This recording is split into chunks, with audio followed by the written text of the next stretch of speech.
is another interesting edition of Business and Economy, which aims to analyze the nation's economic policies and impact. I am Ile Emeje, your host. The global fight against corruption is crucial for economic sustainability, involving a multifaceted approach, focusing on strong institutions, transparency, accountability, and international cooperation. In Nigeria, prioritizing the fight against corruption is essential in order to achieve sustainable development, restore public trust, and realize its full potential. This is by ensuring that public resources are directed towards vital sectors like economy, the education, healthcare, and infrastructure, rather than being siphoned off. Endemic corruption undermines good governance, discourages investment, fuels poverty and inequality, and erodes the legitimacy of institutions, creating a cycle of impunity and distrust that hinders national progress. A failure to curbing corruption fosters a culture of impunity and encourages political clientelism, where public office is used for private gain and citizens feel compelled to pay bribes to get things done. Although many analysts have reiterated that a concerted and effective anti-corruption effort can help restore the legitimacy of government institutions and leaders in the eyes of the public, but the question demanding for an answer in the minds of many Nigerians is on how to foster a culture of integrity by stemming down corruption across sectors of the economy and create an environment where honesty is rewarded and corruption is sanctioned, supporting collective action against graft. And so in this edition of your program, Business and Economy, anti-corruption expert Mr.Umoh Sunday joins us after the promo to discuss on the topic we captioned, prioritizing the fight against corruption, Panacea for economic buoyancy. I'll be right back.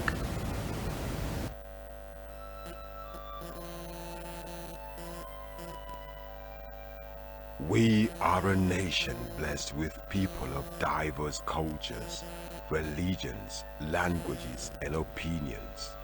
It is ironic that we are now being ripped apart by our greatest strength, our diversity. We have allowed intolerance, insensitivity, bigotry, and nepotism to blind our vision of the greatness we can achieve working together as one. We may not have the same culture, nor religion, nor language, but we all belong to the same nation by the divine will of God. We did not choose to be Nigerians. Nigeria chose us.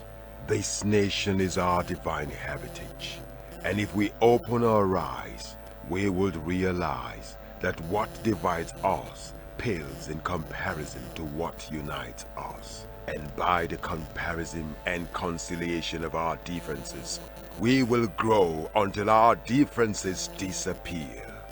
Our unity cannot be wielded by mere declarations, nor do we get unity by ignoring the questions that beg for answers. We must celebrate our diversity and debate our differences without fracturing our unity.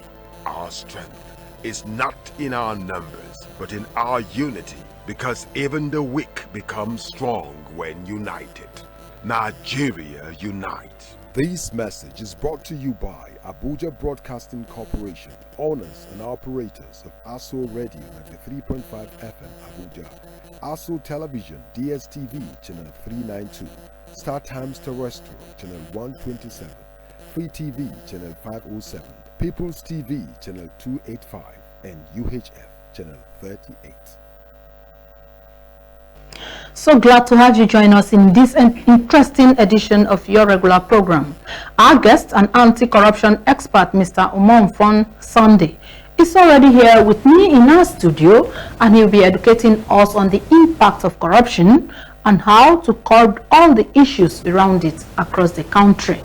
Mr. Sunday, you are welcome to the program, sir. Thank you very much, madam. I'm very grateful to be here.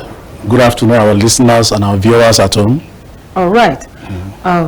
Maybe I'll start by asking you whether bribery is corruption. You know, many people have different meaning to what corruption is in Nigeria. For you, what do you say is corruption? Thank you very much. There is no universal definition of corruption. Corruption is being defined as it happens.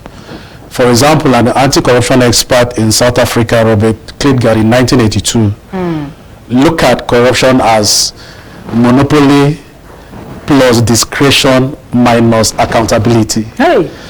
I don't know what made him came up with that kind of definition. Maybe because there was so much organizational corruption in his hometown as at that time. That was what prompted him to come up with that kind of definition. Yes, in an organization, if the head of an organization or a captain of an industry is the one calling all the shots, he's the one directing everything without being accountable to anybody in that organization. No transparency. Definitely there's bound to be a corruption. That was why he came up with that corruption. Monopoly plus discretion minus accountability is equal to corruption. But for the purpose of our viewers in this program, I'd like to look at the definition of corruption from homegrown definition. What then is corruption as it affects Nigerians? Let's start from the public sector. Office is a trust. When somebody is entrusted with an office and he abused that office, the only people that should work in that office are people from his tribe and people from his village. He has abused that office. That is corruption. It shouldn't be that way. You go to the filling station to buy fuel. Let's go to the private sector now. You go to the filling station to buy fuel. If you don't pay more than your usual attention, a pump attendant will clear your doubts. Some will even go to the extent of adjusting the meter, so that a fuel that you're supposed to buy at 20,000 naira, what will enter your motor now will be a fuel of about maybe 9,000 naira. Oh my God. Yes, that is corruption. And these are the same people that will be shouting, government officials are corrupt, government officials are corrupt. You go to the market to buy something. Maybe you want to go to the market and buy gari. The woman that is selling gari, beans, has had the cup dented at the bottom. Without you knowing. Without you knowing. So you'll be counting that you are getting the right measurements, not knowing that that instrument that is using to dish out gari for you has been dented.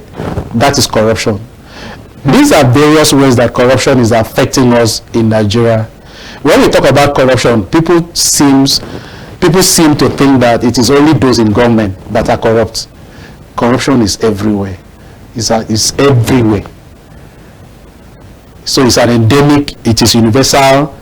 In fact, it was so bad, the universality of corruption, that made the United Nations Convention Against Corruption to come up with international treaties for member nations to key in, to make sure that if a corruption is committed in Nigeria, no matter where the person runs to, he should be arrested so that he can come and face what he has committed. Although you have explained what corruption is to an extent, but I think I will not be wrong to ask you of the various types of corruption. And I want to start by using an illustration. All right. A people that are working in a ministry or an institution, an organization, a private setup, you are working. You have been employed as an employee, and you are not coming to work, but you are taking salary. What would you call that one? It is corruption.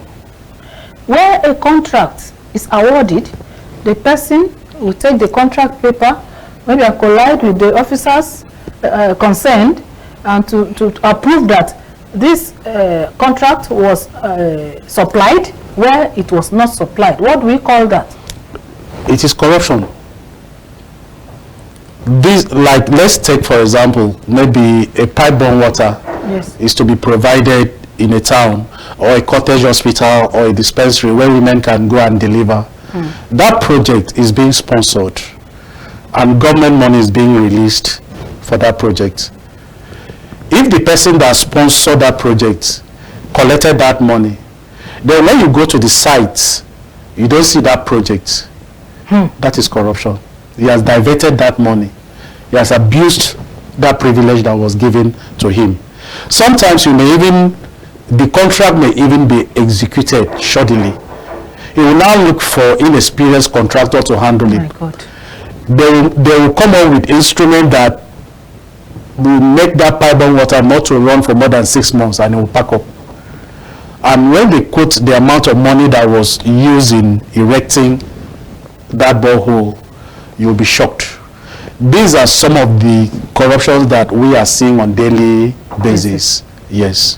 Where an employment opportunity is offered, and that opportunity is meant for all Nigerians, then a particular sect hijack it for a particular set of people instead of all Nigerians. What type of corruption do we call this? There's no word to use. It is corruption. Okay. It deprives those that are qualified for that job not to be having access to that job. Because when a list is coming from nowhere and the head of that agency is helpless, he must go ahead to employ those whose names are being forwarded to him. This is why we are experiencing some of the problems we are seeing in the society today. Because when the right people are not in the right place, definitely we will keep complaining year in, year out because of nepotism, bribery, gratification, even sexting. The latest one is even sexting. Android phones are given to children in school to use for learning and doing research, and they will resort to using that phone now to be sending lewd messages to friends of opposite sex. That is a very big problem that is even facing the Nigerian youth these days. There is the advantage and disadvantages of having access to these Android products, but when it is given to children, it's for positive usage. Unfortunately, quite a number of them are now, it is becoming a problem. Even if they forward this message to a friend of opposite sex and she frowns, and you keep sending it, you can even be prosecuted. It's sexual harassment. It's a form of corruption. But again, now that you have mentioned that, are you also an advocate of when we weigh the consequence, the pros and cons on the issue of buying and giving our children, especially those of them that are in pre and maybe primary school, to go to school for research? Do we continue to encourage them, giving the pros and the cons? My own personal advice is that those that produce these products have what they call parental guidance. There's nothing wrong in using these products if it's for research. Like when you and I were in secondary school, we find it difficult to read. If our parents are not able to buy books for us, we struggle to read. But right now, with just a tap, you can get a definition of anything, all the information that you need, which is the good side of this social media. But my advice to all parents is that there should be parental guidance. When you give this product to your children, there is parental guidance provided by Microsoft, where children will not be able to download or go to sites. Anytime they want to go to a negative site, Google will inform you. Your child wants to go into this site, and you will say deny, and they will not allow her to download. So most parents should not buy this product and give their children without that parental guidance. Without parental guidance, it may become a social problem. Okay, back to our topic for today, corruption and how we're going to curb the menace from our society. We're trying to look at the various types of corruption. We even said that bribery is corruption. Doing the wrong thing when you know the right thing to do against the interest of others is also termed as corruption. Now, let's look at the effect of corruption. What do you think are the effects or the impact the consequences of corruption on any economy in the world, including Nigeria? Thank you very much for this timely question. There is no any nation in the world that is steeped in corruption, breeds insecurity, breeds political instability. It is not the duty of government to create employment when children go to school and come back. It is the duty of the government to create an enabling environment for investors to thrive. It is investors that will bring their investment so that our children will now have way to work and gain employment after school. The question is, which investor will want to go and invest in an economy that he cannot have access to justice? Because any society that is corrupt, you cannot get justice in such society. For instance, somebody wants to come from United Kingdom to invest maybe 50 billion pounds. First of all, he will want to get security for that investment. He will not want to make that investment where people will get up tomorrow and set the plant on fire because they are angry. They will not want to do that investment where, in case of anything, they cannot recoup their investment. So in a situation where we go to the judiciary and we cannot get justice, no investor will want to come and invest. And when investors are not investing in our economy, definitely that kind of economy cannot grow because of corruption. So this corruption has a lot of impacts on our economy, on our society, as I just said now.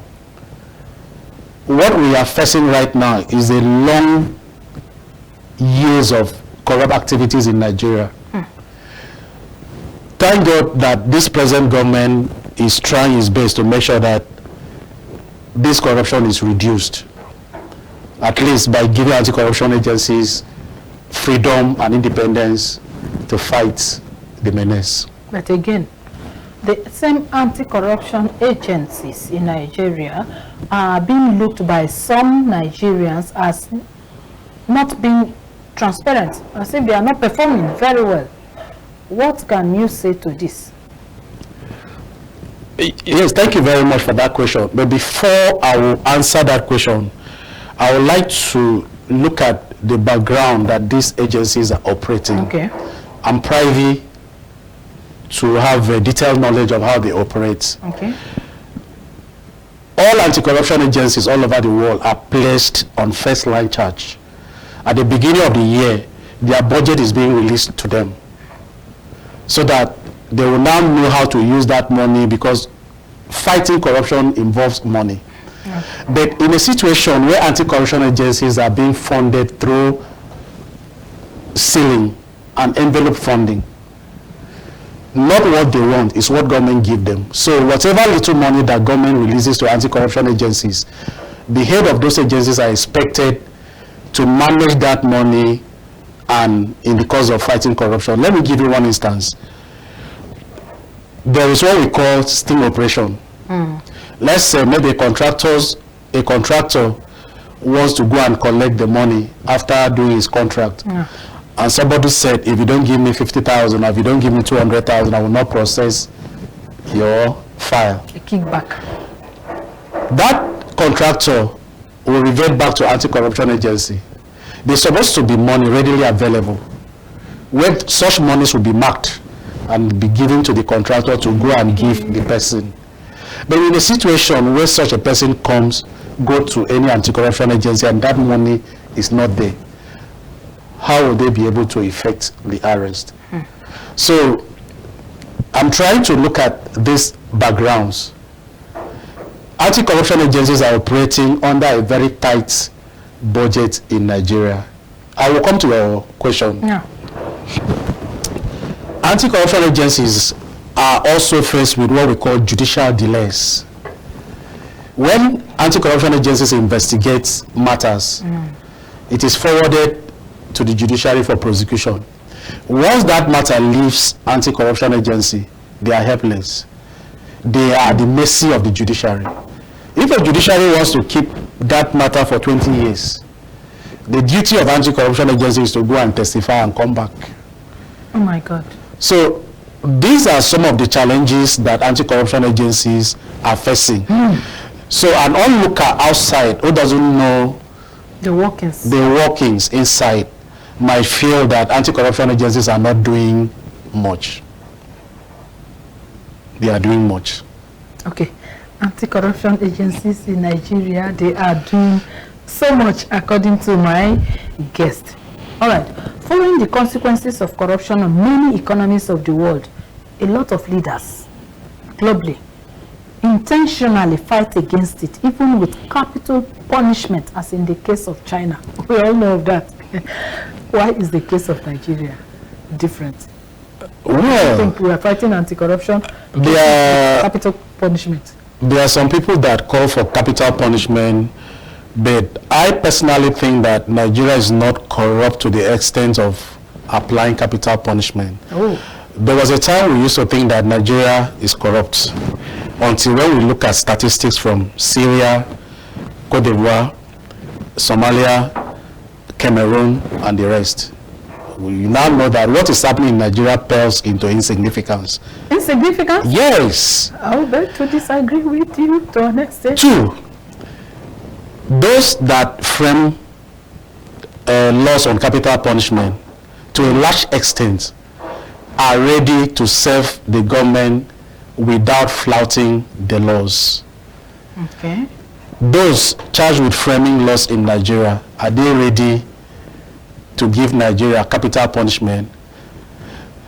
When you look at China, for example, where corrupt officials are being sent to the guillotine, it doesn't stop corruption in Nigeria, in China. You think so? Yes. A lot of people are, all these substandard products that we are having in Nigeria, where are they from? But a lot of people say they are made for Nigeria or made for Africa. I don't understand. That is corruption. If I, as an allegation, but yes, I heard about that. If I, as a Nigerian, travel to China and say, produce this thing for me, let me take it to Nigeria, substandard products, so that I will come and double my gain. Yes. The Chinese supposed not to succumb to such pressure because of their laws over there. So if they succumb to producing substandard products for Nigeria, they are corrupt. So you can now see the universality of that corruption I was talking about. Okay. So I personally believe that prevention should be encouraged. Those loopholes can be blocked electronically. Nigeria should look at those areas to block. It is easier to stop corruption from happening than to even fight the main corruption. I know of, let me give you an example. I know of a case that was handled some time ago by one of the anti-corruption agencies at Enugu. A woman kept 4 jobs. One, she was payrolled at National Orientation Agency. She was payrolled at Enugu Universal Basic Education. She was payrolled at Nkanu East. And she was also payrolled at Igweze North. When the matter was investigated, you now discover that the total monies that this woman collected from these 4 places, as at the time of the investigation, was not even up to 4 million naira. But because the person that was giving this woman this job was an influential person in the government of that time, he was the one protected her, giving her. So he made it the prosecution of that woman. The case was charged to court. Every time that it is Federal Republic of Nigeria versus that particular woman, the judge will rise. That singular case lasted for about 8 years in court. This is a case that's supposed to have been decided on first hearing. So these are some of those challenges we are talking about. So, and now somebody that is looking from outside may feel that not much is being done in the fight against corruption. I had an opportunity to interview somebody on for a particular project some 7-8 years ago, and so many people I interviewed acknowledged that corruption is thriving in Nigeria because the environment is conducive for corruption. like you're explaining the case of China. Yeah. How true can that be? The person used an illustration in one state in the South, said South, or no, not Central, that how can I explain a reason on why people should not be corrupt in that particular state where they worked for about 2 years without salary? If that person is working maybe in a position where monies may pass by, would you expect the person to look at the money and turn to another side? That is that not a conducive environment for corruption to thrive? How true can that be? And what can we do about this particular issue to curbing corruptive cases in Nigeria? Well, where there are no safety nets for public servants, because one of the reasons why public servants are engaged in corruption is that there are no social safety nets for them, maybe especially after retirement. So those that are in service now will want to loot as much as they can to take care of themselves. So these are areas that government needs to look into. Also welfare of staff, okay, prioritizing of payment of salaries as and when due. When all these things are being done, I don't see. But irrespective of the fact that these are just causative factors, somebody that is corrupt is a corrupt person. There are those that are aiming 150 times higher than those that are not even paid for 2 years, and they are still dipping their hand. So it's his attitudinal issue. Anybody that wants to be corrupt will still be corrupt, no matter the amount of money you paid the person. But to a large extent, it can lead to a reduction in the level of corruption if those safety nets are there for staff. Okay. Yes. In all of this, what do you think we can do? Recall that whistleblowing policy was introduced in the early days of the last administration. How well was the policy implemented? Thank you very much for the question. The whistleblower policy was poorly implemented because there was no legal framework to it. It was just a policy. And those who were bold enough to report those that hide money in tanks and septic tanks and other places were looking for their own percentage. The love of the country was not in them. They were just after what they can get for reporting the issue. And now those who managed to report had to run for their own lives because there was nothing to protect them. So that is why the bill is still here at the National Assembly. We hope that the National Assembly will look into this bill and learn legal framework to it, so that if someone reports a corrupt person, the corrupt person will not go and wipe out the person and his children, entire family. Yes, it happened during such time. Those who manage to report run for their own life. So we look forward to lending legal framework to this whistleblower policy, so that if someone reports a corrupt person, the person will be protected. Okay. In most agencies, when people report, such people are either being transferred to remote offices. They will send them out of the headquarters, let them go and stay where they will not see sun or moon. Yes. But we normally advise such people that if you report someone that is corrupt and you are being victimized in your place of work, reach out to the anti-corruption agency for protection. Is there anything the anti-corruption agency can do beyond the judiciary?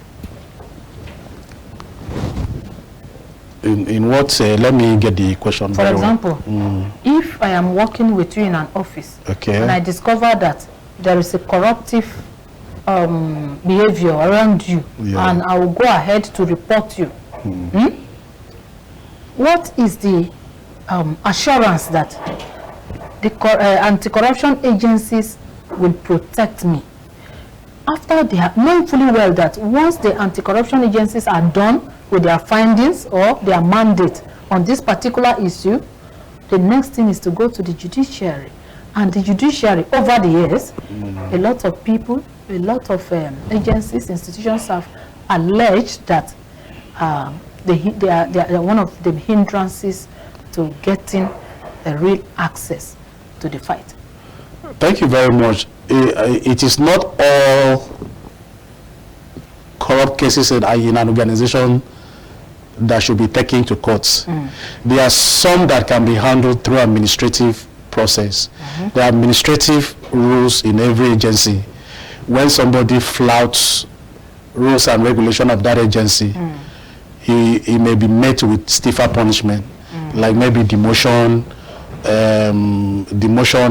removing from that particular department to a department that he will not have access to. That has been very common. It is only when a matter is very serious that the maybe organization feels that we should not apply administrative rules here. Let it be charged to courts. That is when such matters can be taken to courts. Okay, let's look at youth engagement on corruption.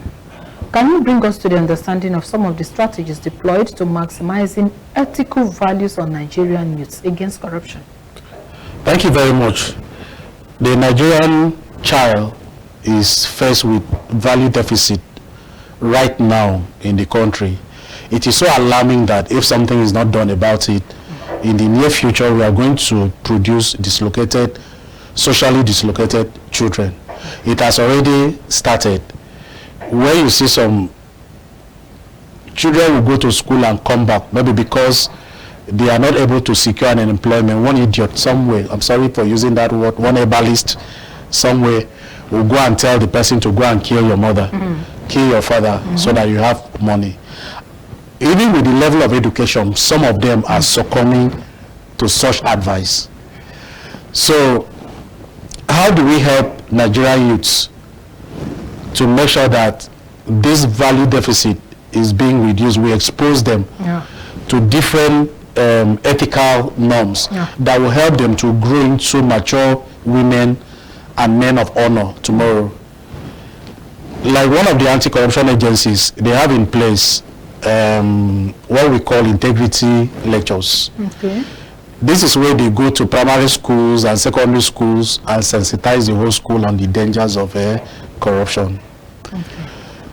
They also have, as far back as 2003/2007, in conjunction with the Nigerian Educational Research Development Council, they came up with a curriculum on values that should be taught in school.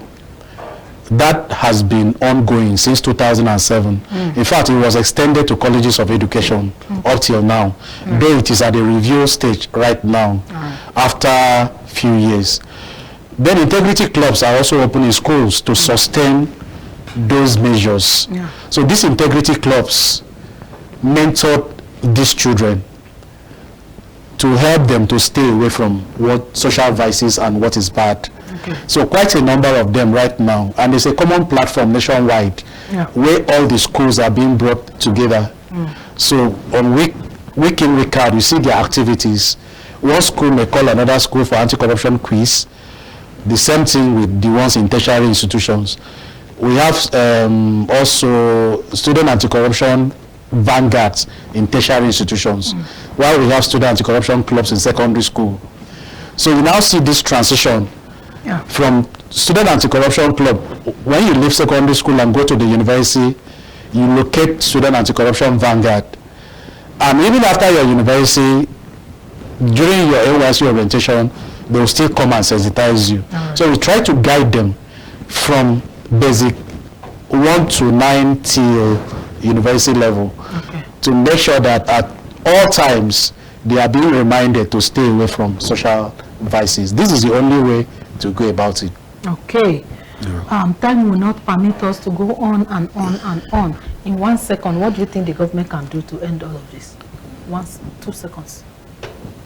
All anti-corruption agencies should be placed on first line charge, because paucity of funds is affecting the operation. That is why onlookers may be thinking that not much is being done. So much is being done.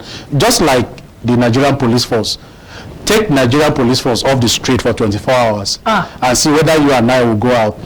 Take anti-corruption agencies out for 24 hours and see what will happen to Nigeria. All right. Thank you very much. Effective and adequate budgeting for anti-corruption agencies, according to my guest, is one of the solutions to curbing corruption in Nigeria. And with that, we have come to the end of today's edition of Business and Economy. The guest we have been speaking with has been an anti-corruption expert. Our guest is Mr. Mfon Sunday. I hope I'm correct to call you. Yeah, you're correct. You're correct. All right, Mr. Sunday, we want to thank you for finding time to honor the invitation Thank you very much. edition of the program. All right, and to our esteemed audience out there, I believe that we have learned something today. Thanks so much for spending part of your time with us. Enjoy the rest of our programming. I am Ile, a major saying, good day to you out there.